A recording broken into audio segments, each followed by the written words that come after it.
Hey, this is Derek with Cafe Realty. Wanted to do another video, and I'm trying to get more consistent with the videos. I said I was going to do a video every week because that'd give me 52 videos a year. And I am so far sucking at it. I'm working on it. I'm a human. We'll get better as time goes along. But today I wanted to talk about just what's happening in the construction business and my real estate business. So, a couple of things with the construction business, we just pulled a permit on a warehouse that I'm remodeling. One of the things that I'm starting to understand more about construction that I did not understand before I got into it. I guess I need to start with how I actually got into construction. So back in 2015, I bought my first property, which was a duplex, lived in one unit, rented out the other unit. Basically, I started off as a real estate investor. And being a real estate investor, you're looking typically for properties that you're going to provide a value add to. So, a value add meaning that there's some sort of play that you have to increase the income or increase the value of the property. So that could be in residential properties. It could be just as simple as house is ugly. You're fixing up the ugly house, making it a pretty house. It's worth more money. If you're keeping it for rental, it could rent for more. But basically, you are adding value in some way, shape, or form, which then increases the valuation or income potential of the property. So that's how I got into it. And then, as I just said, one of the ways to increase the value is through fixing up the property, doing repairs, renovations, etc.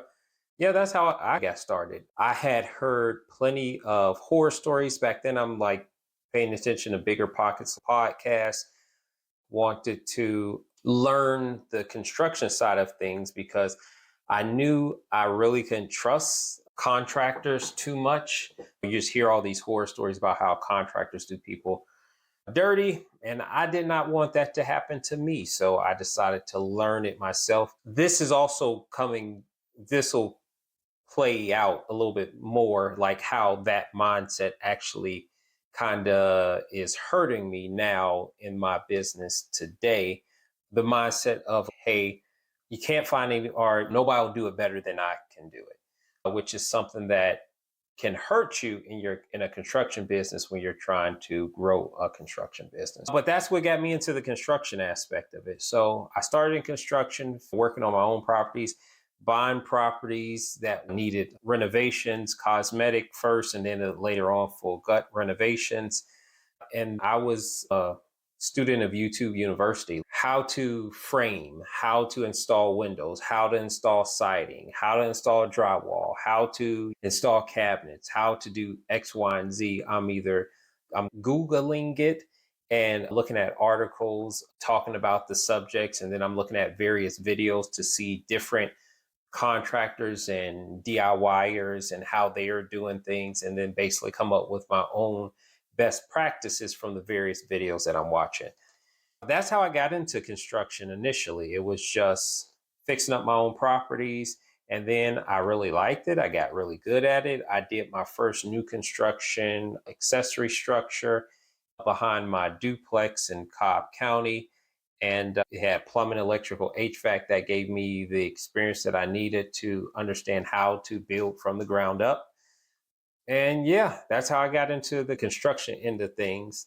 And it evolved to eventually get my license and now and even then I was doing projects for other people just every once in a while. But now it's a full fledged business and we're doing house remodels, looking at doing some new construction projects, doing some commercial projects and commercial warehouses.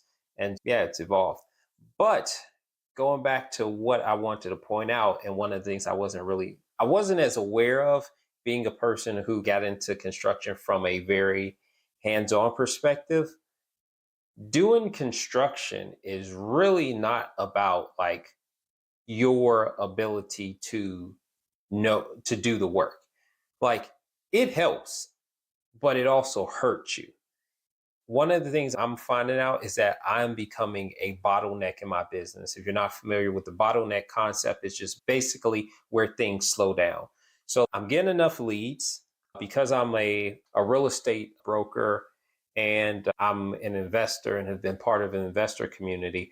When I got my contractor's license, I had more, I'm not going to say a ton of leads, but enough leads to a good flow for somebody who didn't advertise at all, just someone who just let, people know, hey, got my contractor's license. I got a good flow of, matter of fact, more, basically I got more leads than I could handle.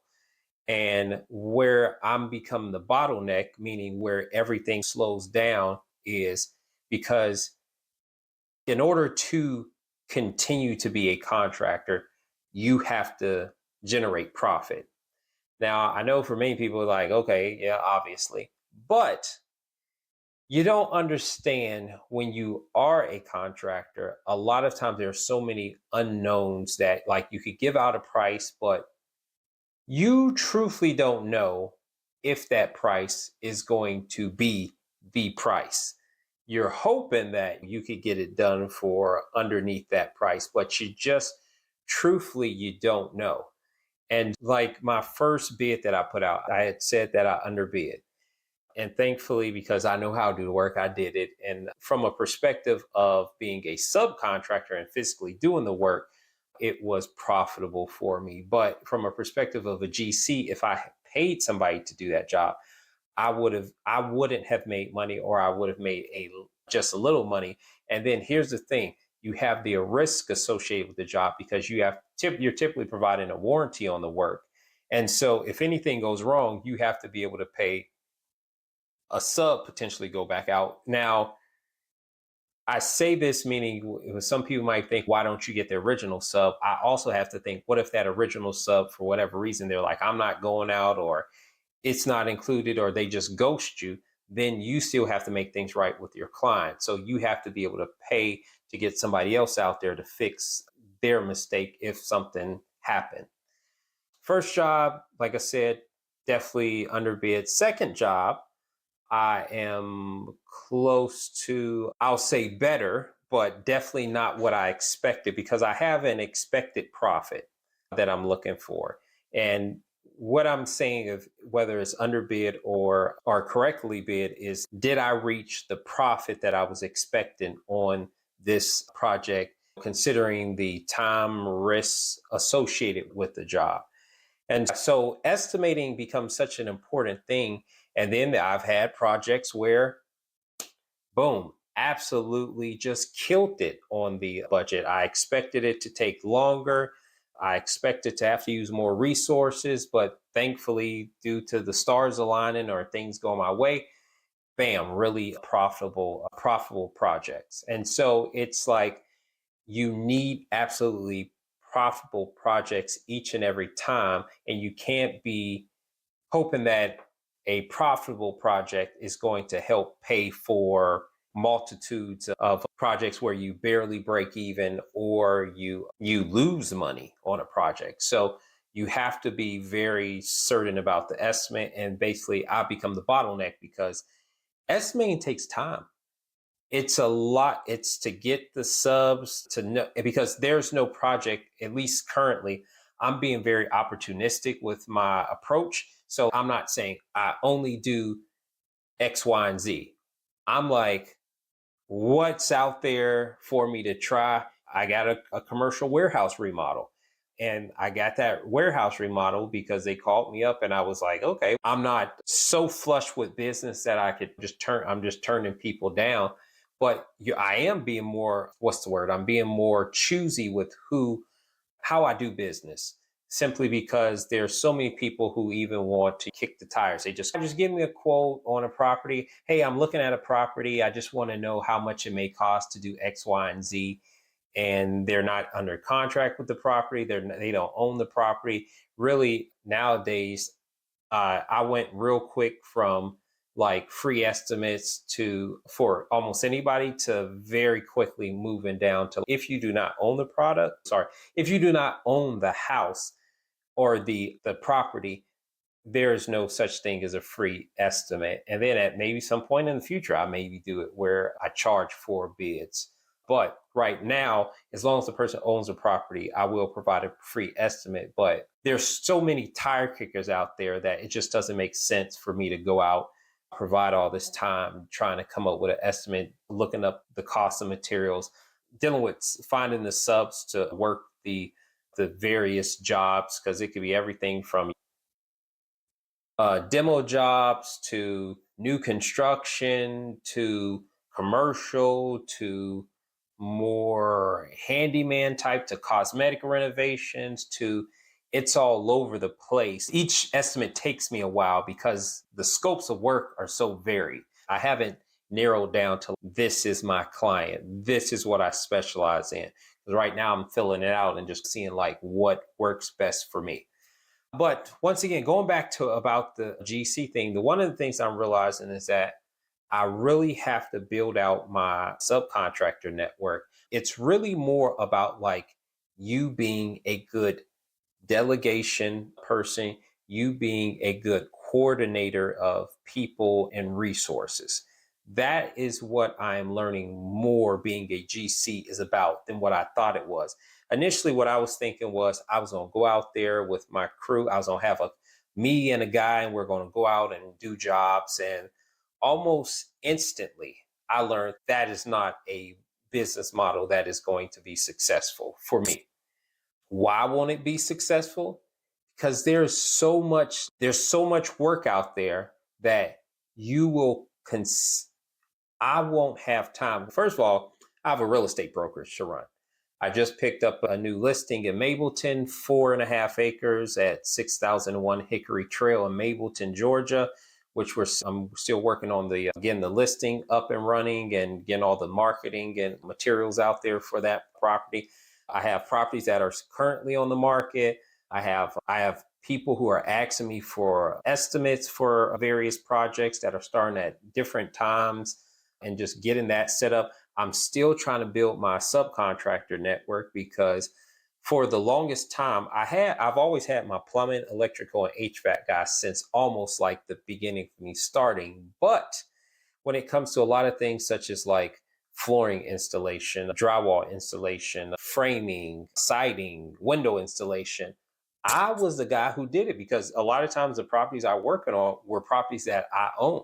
So I put in sweat equity for these properties, which helped me build up a good amount of equity in them. But when it comes to a point to where I am now a GC and it is my job to go out and get the jobs and then manage the people and resources that are doing the work, now I'm finding that I'm suffering because I don't have that network of people who are trusted from me, that people who I've dealt with for years, like my HVAC, my plumbing, my electrical guys. I've dealt with those three trades and for almost 10 years. Like I bought my first property in 2015. I've been dealing with these people for almost like the entirety of since that first property. So now I'm using them in my projects and I trust them and I know them and I've worked with them. But as a GC, I'm now being forced to go and find more subs. And it's really something that I need to do because even with my real estate brokerage, I'm learning that it is my job to really be the brains of the operation, both for my commercial real estate brokerage and my construction company. It is my job to set up the systems, or at least to find the people who are going to set up the systems and to do what I do, to be the face of it, to be the name, to be the marketing person for the company. But really, I need to build a business. Whereas prior to, basically, I've been just doing more of a sole proprietorship thingy where I've been everything. Was it the something? There's some statement or some saying that I'm trying to think of, but I can't think of it. Like candlestick maker, the baker, the chef, I can't think of what the hell it is. But the idea is that I've been doing everything when it comes to my business, but now I need to step back from it. And the construction aspect has taught me that even from that very first job that I had talked about in another video, uh, I learned very quickly that I can't physically be on site because there's just so much that needs to happen administratively, and just managing other people, being at other sites, maybe get to the point where I'm already at that point where I have multiple jobs going at one time, and I need to be able to go from site to site, making sure everything's going all right, because there's a lot of risks that you take on as the GC. And that's one of the biggest lessons that I'm working through right now.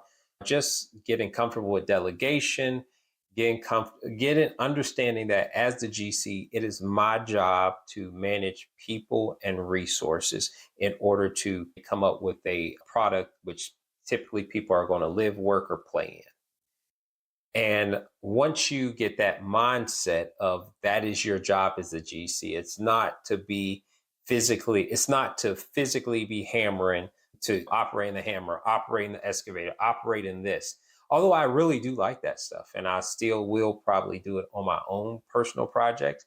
But from a client facing GC perspective, I really need to learn how to manage people. And it actually works good for me in my business, because then I can get more accomplished when I can effectively manage people and resources. And that is something that is new to me, and something that I need to get through right now. And so I'm thankful to say I do now have a drywall guy. Drywall is something that I know how to do, but I have known I am slow at drywall. I'm just slow. If it may take some people like a couple of days to get the job done, where for me it'll be like weeks to like a month or a month and a half to drywall, a brand new drywall from the studs. And this is considered like maybe kitchen, bedrooms, bathrooms, blah, blah, blah. So this is like a whole house, small house type situation. It'll take me weeks to maybe a month or so to completely mud finish, get it ready for paint. Where some people, it's a couple of days, boom, boom, and the crew comes in and out and they're done with it. And I've been looking for a drywall guy for a while. And thankfully, so I have some new tenants. These are my first Hispanic tenants that I've had. And the guy, he has a landscaping company, and I asked him, "Hey, do you know anybody who does drywall?" And he was like, "Yeah, I got my friend, blah blah blah." And I also have my friend who does this, and I have my friend who does that. I've reached out to people who are in my network, both from just like people I know, tenants, real estate investors. So I'm a member of Georgia Real Estate Investors Association, also known as Georgia RIA. I've reached out to other investors to ask them who have they used, and really going off of referrals to find people who are good, and then trying to get them into my system and really build out what my system is. Like, what's my subcontractor agreement? What's my business operations for bringing on new subs? What's my marketing for consistently getting out there and marketing to people? These are all things that like now I have to really build out. And that's my job as the owner of the company, until I could find somebody to do that, is to build these systems, create this structure, because many construction companies just don't have a brand. It's just they're doing their thing, they're making money, they're happy, but they don't really have like notable brands in most cases. Now, there's some big companies like Holder Construction. I've I don't know much about Holder Construction, but I've seen enough of their branding to know that there's Holder Construction, CD Moody Construction. Who else am I thinking of?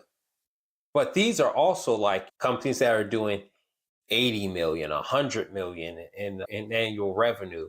And most of the people who I know of from a personal perspective aren't anywhere doing anywhere near those numbers. And it's really seeing where I want my company to be. Where do I want my construction company to be in the next couple of years? Do I want to be a Holder or a CD Moody or a HJ Russell? Do I want that for my company? And really, I do. I want to build a brand. I want to be able to command prices. I want people to be able to know that when you use Code Black Construction, it is a company that means that you're getting quality, you're getting somebody who will be there to complete the work, somebody who will be there to provide a high quality service for you. And with that comes the premiums of being people knowing that you have that brand quality there. So that's my goal now. That's my role. It's not so much to just be there and to be the guy who's finishing your drywall, or me there installing your flooring, or me putting in the lights or anything like that. It's me to be there to manage the other guys until eventually I can afford to hire a project manager that's able to manage the guys and help with the systems to make sure that the quality that we're looking for our clients is delivered upon by our subs, and that they understand what we want to do. Although they may work for different GCs, they know that when they're working with Code Black Construction, this is the type of quality that they're looking for. This is the way they should interact with the clients if they're ever interacting with the clients. This is how, if you're in a residential setting, we may want a dust barrier system erected, versus in some cases they might like, oh, we don't have to do all that with this other GC. That other GC isn't me. That's the gist of this video, and just where I'm at with things, how I'm trying to mold the company. And because of the amount of work that I'm getting from the GC side of things, which is absolutely just blown me away since I've gotten the license, like how much potential work that's come up. And just recently, like within the past couple of days, a job came across my desk, which is going to be a couple $100,000. And it's not a residential job. It's a commercial job, but it's more repair than any construction. It's a lot of repair, a lot of repair, a couple $100,000 worth. So somewhere 300, 400, 500,000, somewhere in that general ballpark with regards to the repairs that need to be done. And the idea that, like, hell, I get this job and say it's like $400,000 in repairs. And with what I've had, like, I could be within my first year heading to $1 million in sales.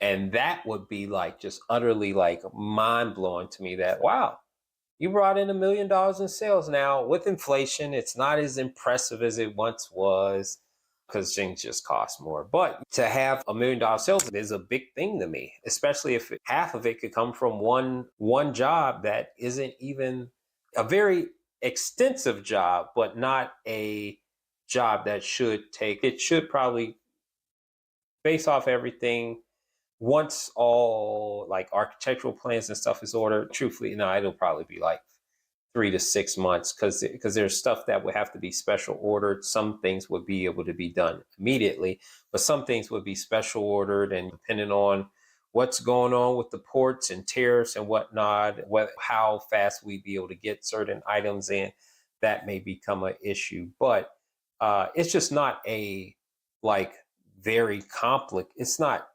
complicated. It's more just it's a lot of like small things added up. So it just comes to this big complex beast. But if you're looking at it line item by line item, very simple repairs and tasks that need to be done. Yeah, it's amazing. And the construction side is actually helping out my commercial real estate brokerage side even more, because it's just commercial real estate brokerage along with construction. It goes hand in hand, or just real estate and construction go hand in hand, because everything around us is real estate. The roads that you drive on, the land, the buildings on the land, all of it's construction. And last time I checked, houses don't grow by planting a seed. There's someone who actually pulls together the materials and the resources and the human capital to be able to construct this house. And so you're going to need people like me. As a matter of fact, a buddy called up today saying that they're a painter and they were looking to get a contract with not DR Horton, what am I trying to say? One of those large institutional landlords. They were trying to get a contract with him. And apparently this institutional landlord now says the only way we can't hire subs, unlicensed subs to provide houses. Like nowadays, they have to have a licensed GC as the person that they're giving the house to. And then that person picks a sub. And then this, I'm guessing they're just trying to get rid of the liability associated with dealing with unlicensed subcontractors, and they're trying to put it on the licensed GC. But at the same time, okay, you put that risk on this GC. That means I should be getting a nice, healthy profit to make the risk that I'm taking worthwhile. They came to me and had said, hey, I need a GC because we could get this contract and I have an inside connection. But for me to take advantage of that inside connection, I need a licensed GC to be over the overall project, but just have me do the painting end of things. And I'm like, yeah, I don't mind if everything makes sense financially. So it's just opportunities come your way. And oh, also, I should point out that a big thing is just your professionalism and your ability to like really build. Like your job is to build the business, and like how does the business function to people. Like when I'm doing my thing, I'm trying to think of how do I turn this into a operations manual so that everybody who calls Code Black Construction gets this same service. And I'm thinking beyond me because I don't expect it to just be me. Based off of, as long as I could get my estimating down, and that's the big thing I have to focus on, is finding some software that I can use to really estimate jobs much better and quicker and faster, because I am sucking at that. And or it's just, and I suck from a time perspective. And really I just need something to give me like a ballpark. Like when I'm going through and I'm taking pictures, I just need to figure out a better way to make that part happen so I can get out more bids and then get more jobs, which then allows me to grow my company with these profitable projects. And that's where me as the GC, I'm learning that, hey, that's my job to really focus on those business systems, focus on delivering a quality service and ultimately a product to my clients. And yeah, that helps me because especially on the commercial real estate brokerage side, like with this land that I'm selling, I can approach this parcel from the perspective of a developer slash builder. I can approach it and say, okay, this is how a developer builder is going to think about it. This is how we market to them. This is the things that's going to be important to them. And when I'm talking, it's much more, people pay attention because they're like, oh, he's actually qualified to go and pull those permits for what we're talking about. We want to build. It's not okay, he's someone who just doesn't know what the hell he's talking about. It's no, he's actually state licensed to be able to make a development happen, or to both from the purchase and sale or purchase or sale of a property to the actual construction of it. And because of the commercial real estate and my specialty within it, investment, sales, zoning, etc., I can go full service of development. So I understand all aspects of it.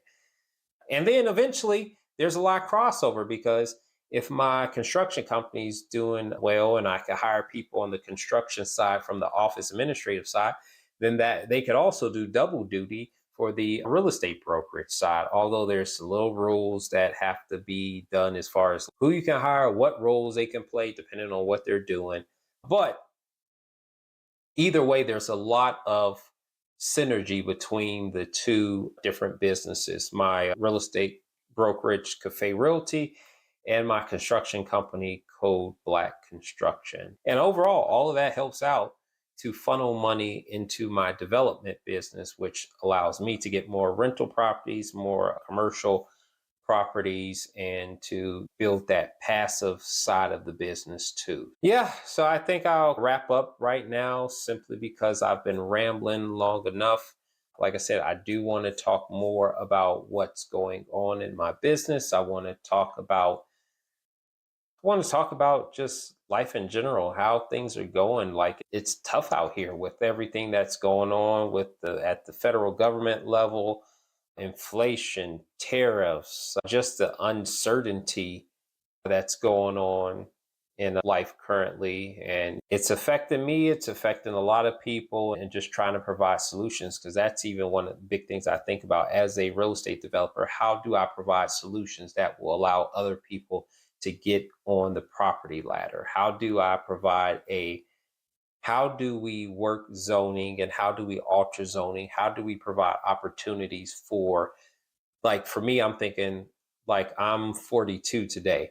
I'm thinking for the Derek who was like early 20s, how do I give that younger version of me a pathway forward in today's time? And now that I'm in my position where I'm a developer, a real estate investment sales, real estate broker, I'm always looking at providing a product that will allow a younger version of me to still be successful in this world, and provide a pathway through for them to be successful. Yeah, I want to talk about all that stuff plus more. Oh, and always like, comment, and subscribe. That's always great. I always forget to mention that. I got to start remembering to say that at the beginning of the video versus the end of the video only, because I know most of you don't stick around that long. But if you do, thank you. I appreciate it. And yeah, see you on the next video.